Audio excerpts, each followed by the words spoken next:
અત્યારના આધુનિક યુગમાં જ્યારે યુવાનો વિદેશ જવા અથવા કોર્પોરેટ જગતમાં કરિયર બનાવવાના સપના જોતા હોય છે, ત્યારે ગુજરાતની એક દીકરીએ સેવાની અનોખી કેટ બાંધી છે.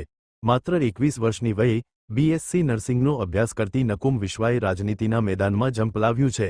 આવો જોઈએ, શું છે આ પાછળનો તેમનો ઉમદા વિચાર. આ છે 21 વર્ષીય નકુમ વિશ્વા.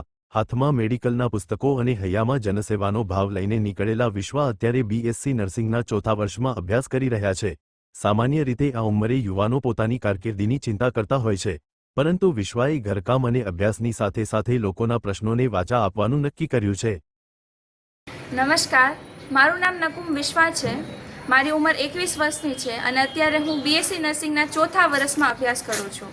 અભ્યાસની સાથે સાથે હું ઘરકામ તથા લોકોના સેવામાં પણ રસ દાખવું છું અને આથી જ મેં 21 વર્ષની ખૂબ જ નાની વયે રાજનીતિમાં ઝંપલાવ્યો છે.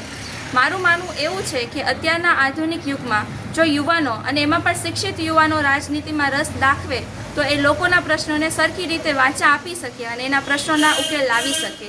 અને એ જ વિચારથી મેં પણ રાજનીતિમાં ઝંપલાવ્યું છે. ખાસ હું આભારી છું ભારતીય જનતા પાર્ટીની કે એમણે મને વોર્ડ નંબર 2ની ઉમેદવારી આપી અને એમાં પણ વધારે હું મતદારોને પણ આભારી છું કે એ લોકોએ મને 855 મતે વિજેતા બનાવી છે.